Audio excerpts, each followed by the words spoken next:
So good day everyone, I am Romeline L. Villarubia and together with my partner Mr. John Paul Espinitra, we will be having a discussion about the statistical treatment of data, specifically the testing of significant difference. So before we start the discussion, let me first introduce the objectives of this lesson. So this lesson intends to introduce the statistical treatment of data, to explain how t-test compares two sets of variables, and to determine the purpose of a statistical treatment of data. So to begin, what is statistical treatment of data? So statistical treatment of data is when you apply some form of statistical method to a data set to transform it from a group of meaningless numbers into meaningful output. A statistical treatment can either be descriptive statistics, which describes the relationship between variables in a population, or it could be inferential statistics, which test a hypothesis by making inferences from the collected data. A statistical treatment of data is essential in order to make use of the data in the right form. Raw data collection is only one aspect of any experiment. The organization of data is equally important so that appropriate conclusions can be drawn. And this is what statistical treatment of data is all about. For example, in a survey regarding the election of a mayor, parameters like age, gender, and occupation would be important in influencing the person's decision to vote for a particular candidate. Therefore, the data needs to be treated in these reference frames. Moving forward to the purpose of statistical treatment of data. So, a statistical treatment of data allows us to investigate the statistical relationships between the data and identify possible errors in the study. Statistical treatment also allows us to organize and process our data in the first place. To do this, we need to be able to classify the population into different subgroups so that we can later break down our data in the same way before analyzing it. And now let us know what is statistical significance. So statistical significance is a term used to describe how certain we are that a difference or relationship between two variables exists and isn't due to chance. And when a finding is significant, it simply means that you can feel confident that it is real, not that you just feel lucky or unlucky in choosing the sample. So when you run an experiment, conduct a survey, take a poll, or analyze a set of data, you're taking a sample of some population of interest, not looking at every single data point that you possibly can. Consider the example of a marketing campaign. You've come up with a new concept and you want to see if it works better than your current one. You can show it to every single target customer, of course, so you choose a sample group for your study. In research, statistical significance is a measure of the probability of the null hypothesis being true compared to the acceptable level of uncertainty regarding the true answer.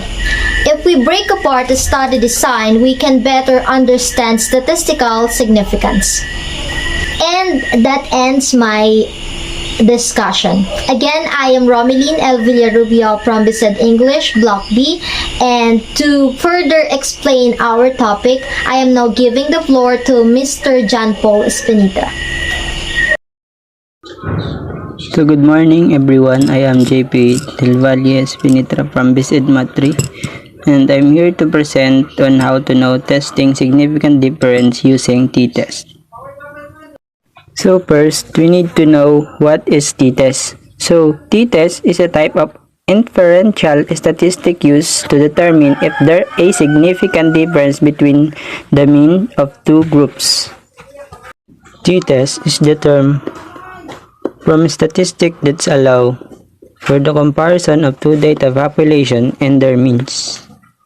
The t-test is used to see if the two sets of data are significantly different from one to another. Next is a null hypothesis is used to test for the significant difference. In addition, the data set usually follows the normal distribution curve, but variances are the unknown and assumed to be equal. Next is the t-test was devised by William C.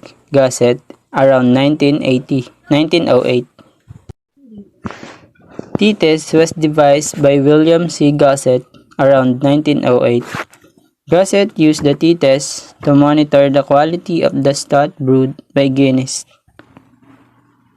A t-test analysis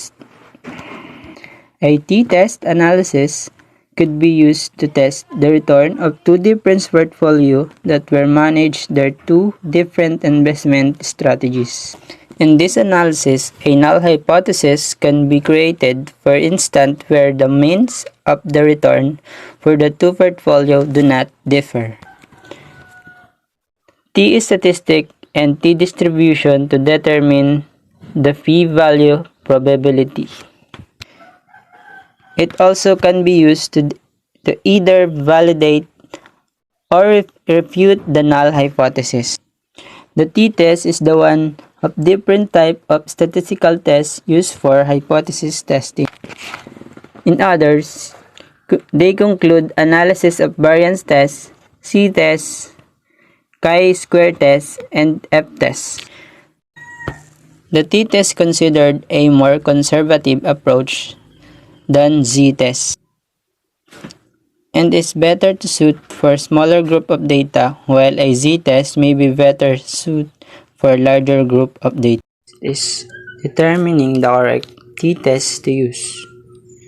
So here, the following flow chart can be used to determine which t-test should be used based on characteristic of the sample sets. So the key item to be considered include whether the same sample record. The key item to be considered include whether the same sample record are similar, the number of data record in each sample set, and variance of each sample set. So we have here the two sample sets, same or related to paired dependent t-tests. Next is two sample sets are not related or to the two sample set of the same size.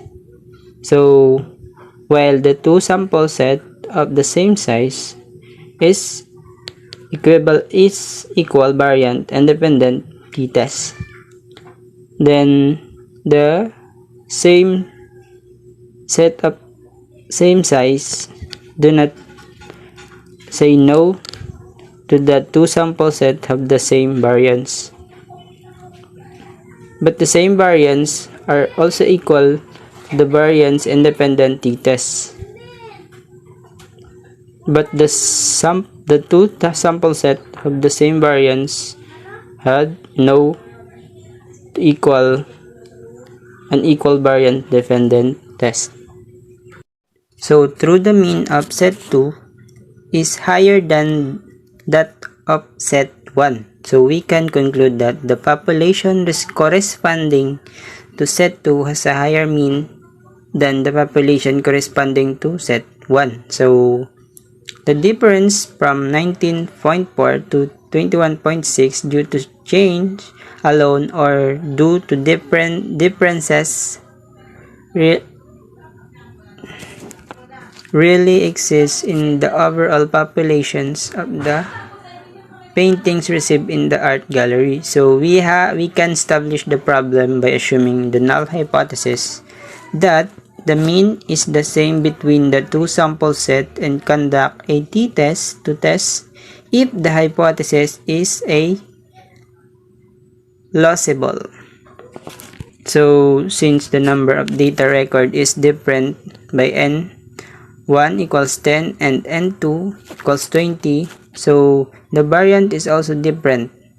The t-value and the degree of freedom are computed for the above data set using the formula so mentioned in the unequal variant t-test section. Next is the t-value is negative 2.24787. Since the minus sign can be ignored, so we can compare the two t-values to computed value is 2.24787. Degree of freedom value is 24.38 and is reduced to 24 owing to the formula definition requiring a rounding down of the value of the least possible integer value. So we can specify a level of probability alpha level of significance as a criterion for acceptance. In most cases, a 5% value can be assumed.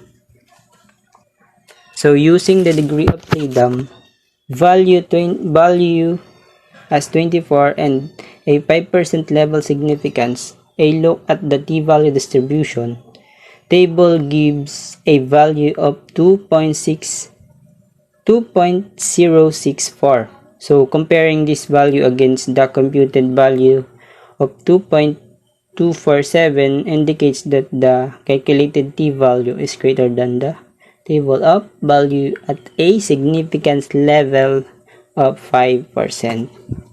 So therefore, it is safe to reject the null hypothesis that there is no difference between means. The population set has intrinsic differences and they are not by chance.